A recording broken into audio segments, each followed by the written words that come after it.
Our next talk is in the field of cornea. Dr. Clara Chan is Assistant Professor of Ophthalmology at the University of Toronto.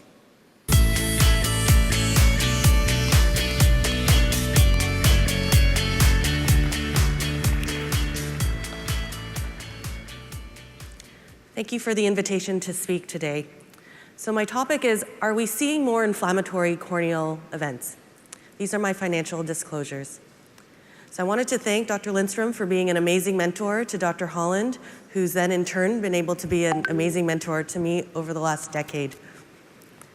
So over history, at least in my lifetime, there are certain key events where the image is sort of ingrained in my mind, and I remember exactly where I was when it happened. So I'm sure you can recognize some of those key events here throughout the last few decades. So in March, April 2020, I was in Turks and Caicos with my family, and we had to cut our vacation short because we were getting these emails and notices saying that the Canadian government was going to close the borders. So the pandemic that will not be named was happening and had landed in North America. And so we came home early, and the snowball of events since then, we all know, and finally we're in, fast forward 2 years, April 2022, and we're finally able to kind of live life a bit more regular again, I think, being able to attend meetings, which is great. So during that time, these are some variables that we need to consider. A lot of patients missed their follow-up appointments, prescriptions were not being renewed. I had patients who came in saying that they stopped their steroid eye drops because they were afraid of becoming immune compromised, and the news was scaring people a lot about being immune compromised and being at higher risk. There were patients that feared coming to the hospital clinic because that's where COVID patients go. And then there was this mass vaccination campaign internationally where probably the largest drive for vaccines was being administered internationally with novel mechanisms of action. So I ask you, are we seeing more inflammatory corneal events? I'm going to present a few cases that serve just to maybe allow you to contemplate in your practices, have you seen increased cases such as this as well? So case one, standard DMEC patient, 69-year-old Hispanic male, first DMEC surgery for Fuchs dystrophy, pretty routine, everything went fine. Unfortunately, due to non-compliance, he stopped his topical steroid and his graft failed due to rejection. Then his second transplant also went fine, but just in case, I sent the peeled off failed DMEC tissue for HSV and CMV just to make sure that, that wasn't in the background. It came back negative. So he was doing fine post-op, standard post-op routine. 4 months later, after his surgery, he comes in complaining of a red eye, and he reports that this started about 3 weeks after his first COVID shot. So he was on his steroids. Vision wasn't yet compromised, but there were KPs centrally within the cornea. And given his history, I was more aggressive with him in terms of adding oral steroids as well. Stepped up his topical steroids, and luckily he resolved. Rejection after all forms of COVID vaccines have been reported in the literature, so it's not just one or the other type of vaccine. This second case was a patient who had been stable the last 6 years. We had done a lot of work with his eye to reconstruct it because he had stem cell disease from chemical injury. So he had undergone a keratolimbar allograft, which is a stem cell transplant from a deceased donor. Then he had a penetrating keratoplasty and cataract surgery. So he was doing really great, standard topical and systemic immunosuppression. He comes in 3 weeks after his first dose of his vaccine, and he has this 360-degree injection and engorged blood vessels in each of the keratolimbal segments. So this is a grumbling rejection. That this terminology was coined by Ali Dajilian and Ed Holland a few years ago in their paper. So we had to be very aggressive. We know that the stem cells are fragile. So we stepped up his topical steroids and his systemic immunosuppression. He refused to take oral prednisone due to the fears of steroid, making him further immunosuppressed. So we published this paper, and interestingly, in the same cornea paper, or cornea journal that month, there was another publication of a rejection in a stem cell patient where the donor was actually an exact living related match. So that was pretty surprising, but maybe Ed can share about that a bit later. So this third case is a patient who had herpes simplex virus and stem cell disease due to prior inflammatory episodes and rosacea as well. So you can see the superior part of the cornea has that late staining whorl-like pattern. And the vision was pretty good, stable 20/50 the last 5 years. She didn't want anything surgical done. She was stable on her oral antiviral as well as topical steroid. She comes in 2 weeks after her second COVID shot and complains of red eye and decreased vision. Her cornea was severely inflamed, and we also once again bumped up her topical steroid and her oral antivirals as well. So a month later, she cleared all the corneal swelling. Her cornea was not inflamed, but unfortunately, it was just that one extra hit that caused her limbal stem cell deficiency to progress further. So now you can see that her stem cell disease, that whorl-like late staining fluorescein pattern, has passed beyond the pupil, and her vision is decreased permanently now. Luckily, her other eye is pretty good, so she still doesn't want anything done.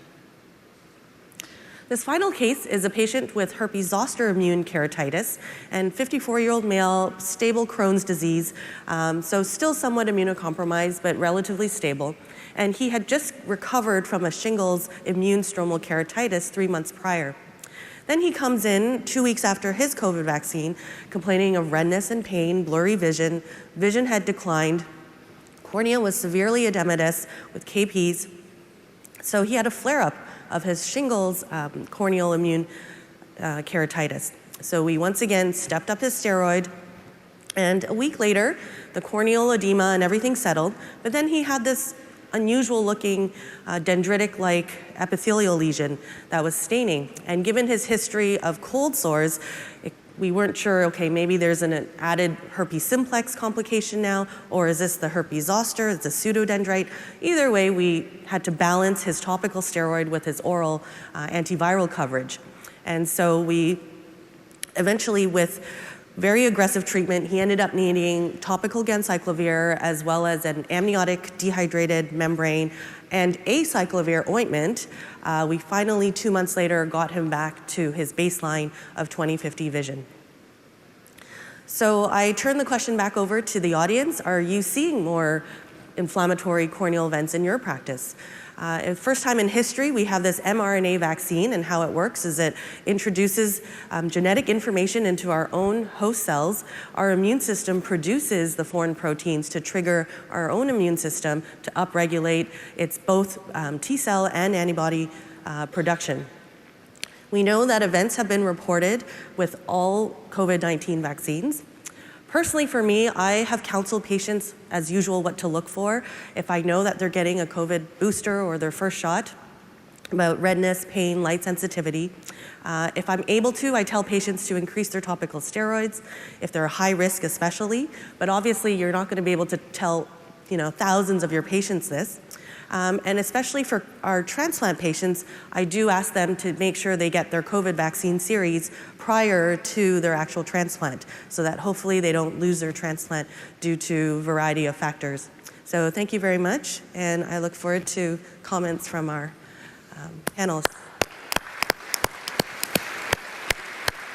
Great.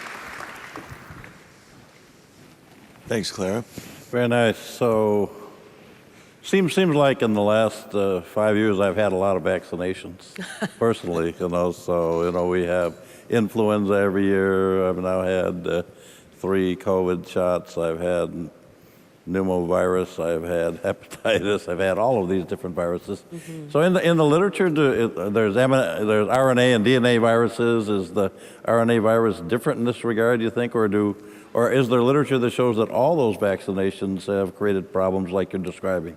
Yeah, I mean, I think all those vaccines that you've mentioned have been around for a long time, and perhaps it's just that right now it's I don't know the science enough to be able to comment on the difference between DNA and RNA vaccines, but the fact that this is sort of one of the most common vaccines used, it's a novel mechanism of action. I think there's a lot we actually don't know, but I think just my presentation was just to serve to highlight the the attention that everyone should maybe start to pay on asking patients when they come in and they have an inflammatory episode. I will now ask them, oh, when was your last vaccination? And it's not even just a COVID vaccine. It could be any sort of insult to their immune system that sort of triggered that type of response. I think you're absolutely right. Historically, we saw some full-thickness transplant rejection with the flu vaccine. And there was a time where we were telling patients not to get the flu vaccine, but internal medicine got very upset with us. So then we started covering them with topical steroids. But Clara, you're absolutely right. I think the highest risk is our ocular stem cell transplant patients. They have, after COVID vaccine, then becomes a full-thickness transplant, and then DSEC and DMEC.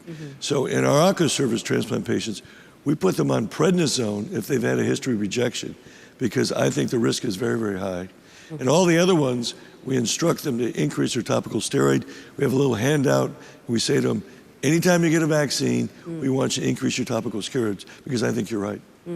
So you're telling all patients who have had a transplant now to boost up their... So if they're on once-a-day steroid, 4 times a day for 3 weeks, because like you, I've seen all these patients come in, and we started, the patient we published that you talked about, she was 4 or 5 years out, never had a rejection, and went into it was actually in Portland where Will is, went in to the ophthalmologist on call who was a glaucoma specialist, and she said, I think I'm rejecting my stem cell.